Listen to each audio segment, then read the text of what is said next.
दोस्तों, ऐसी जानकारी के लिए अभी चैनल सब्सक्राइब करें ताकि हमें और अधिक प्रेरणा मिले। साउथ इंडिया के लोग नॉर्थ इंडिया से नफरत करते हैं, ऐसा कहना या मानना एक जनरलाइजेशन है जो हर किसी पर लागू नहीं होता। लेकिन कुछ सोशल, कल्चरल और हिस्टोरिकल फैक्टर्स हैं जो मिसअंडरस्टैंडिंग और टेंशन का कारण बन जाते हैं। आइए इस मुद्दे को डिटेल में समझते हैं। 1. भाषा का विवाद, लैंग्वेज कॉन्फ्लिक्ट। साउथ इंडिया, खासकर तमिलनाडु में लोग हिंदी थोपने के विरुद्ध रहे हैं। जब भी केंद्रीय सरकार ने हिंदी को राष्ट्रीय भाषा बनाने की कोशिश की तो साउथ में इसका विरोध हुआ। उनका कहना है कि हिंदी सब पर थोपना अन्याय है, क्योंकि उनकी अपनी भाषाएं तमिल, तेलुगु, कन्नड़ा, मलयालम प्राचीन और समृद्ध है। 2. सांस्कृतिक फर्क, कल्चरल डिफरेंसेस। नॉर्थ और साउथ इंडिया के कल्चर में काफी अंतर है, खाने का टार्स, कपड़े, त्योहार और जीवन शैली में। साउथ इंडिया के लोग अक्सर महसूस करते हैं कि देश की मीडिया और पॉलिटिक्स में नॉर्थ इंडियन कल्चर को ही ज्यादा इम्पोर्टेंस मिलती है, जबकि उनकी संस्कृति भी उतनी ही गहरी और महत्वपूर्ण है। 3. रीजनल इनइक्वालिटी और पॉलिटिकल डोमिनेंस। कई बार साउथ के लोग ये भी महसूस करते हैं कि नॉर्थ इंडियन स्टेट्स, जो इकोनॉमिक टर्म्स में कमजोर है, उनकी वजह से उनका पैसा और रिसोर्सेस उन स्टेट्स में जा रहे हैं जहां डेवलपमेंट कम है। इसे एक तरह का रीजनल रिजेंटमेंट पैदा होता है।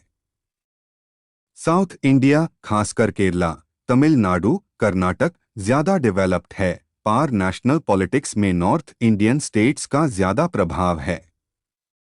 4.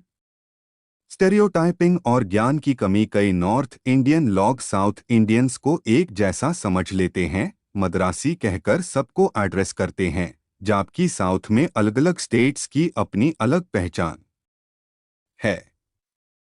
इस तरह के स्टेरियोटाइप्स साउथ के लोगों को हर्ट करते हैं।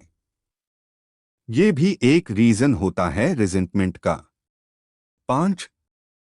मीडिया का रोल। देश की मेनस्ट्रीम हिंदी मीडिया में साउथ इंडिया को कम दिखाया जाता है या एफआईआर स्टेरियोटाइप्स के रूप में दिखाया जाता है। इससे भी उन्हें लगता है कि उनके साथ अन्याय हो रहा है। लेकिन एक जरूरी बात, हर साउथ इंडियन नॉर्थ इंडियंस से नफरत नहीं करता और ना ही ये रिजेंटमेंट यूनिवर्सल है। ये सिर्फ कुछ सोशियो पॉलिटिकल और कल्चरल मिसअंडरस्टैंडिंग्स है जो कभी कभी फ्रिक्शन क्रिएट करते हैं। आम लोग अक्सर एक दूसरे के प्रति फ्रेंडली होते हैं, खासकर जब एक दूसरे के कल्चर्स को समझने और अप्रिशिएट करने का मौका मिलता है। अगर आप चाहें तो मैं इस मुद्दे पर एक ब्लॉग स्टाइल आर्टिकल या डिबेट पॉइंट्स भी बना सकता हूं।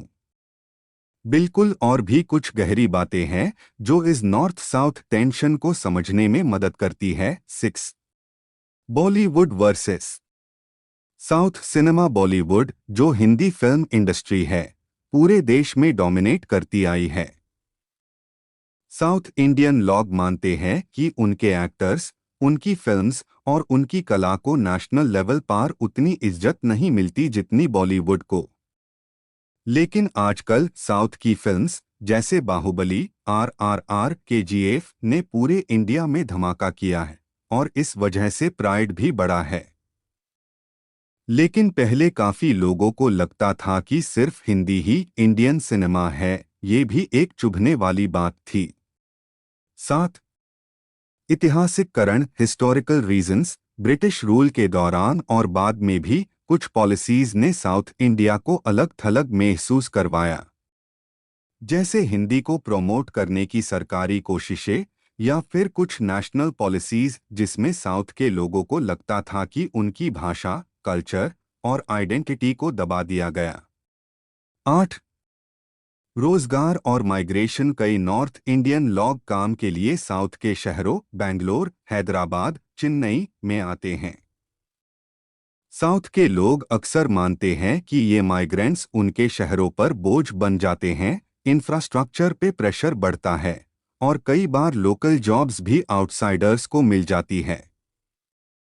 इस वजह से कभी कभी लोकल वर्सेस माइग्रेंट का टेंशन भी होता है। जैसे महाराष्ट्र में मराठी वर्सेस बिहारी होता है, वैसे ही कुछ जगहों पे कन्नडिगा वर्सेस नॉर्थ इंडियन या तमिल वर्सेस हिंदी स्पीकर भी होता है। 9. पॉलिटिकल नैरेटिव का रोल। कुछ रीजनल पार्टीज जैसे डीएमके इन तमिलनाडु एक्टिवली एंटी हिंदी या एंटी नॉर्थ इंडिया स्टांस लेती रही है ताकि उनका रीजनल वोट बैंक बना रहे। इन स्लोगन्स और स्पीचेस का भी लोगों के दिमाग पे असर पड़ता है। इसका मतलब ये नहीं कि आम लोग नफरत करते हैं, पर पॉलिटिकल इन्फ्लुएंस से लोगों की सोच थोड़ी बियास्ड हो सकती है। 10. सम्मान और पहचान की बात। साउथ के लोग अक्सर चाहते हैं कि उनकी आइडेंटिटी, लैंग्वेज और कल्चर को उतना हाई सम्मान मिले जितना हिंदी और नॉर्थ इंडियन कल्चर को मिलता है। अगर उन्हें लगता है कि उनकी पहचान को दूसरे दर्जे का माना जा रहा है तो नेचुरली रिजेंटमेंट होती है। एक और सच, समय के साथ हालत बदल रहे हैं। आजकल यूथ जनरेशन ज्यादा टॉलरेंट और एक्सेप्टिंग हो गई है। Internet, movies, travel and mixed work places ने लोगों को एक दूसरे के कल्चर से कनेक्ट करना सिखाया है। आजकल लोग इडली भी खाते हैं और छोले भटूरे भी, और अप्रिशिएशन दोनों तरफ है। अगर आप चाहें तो मैं इसका एक शॉर्ट वीडियो स्क्रिप्ट, ऐसे या इवन एक डिबेट का स्ट्रक्चर भी बना के दे सकता हूं। बताइए आप किस फॉर्मेट में चाहेंगे। मॉ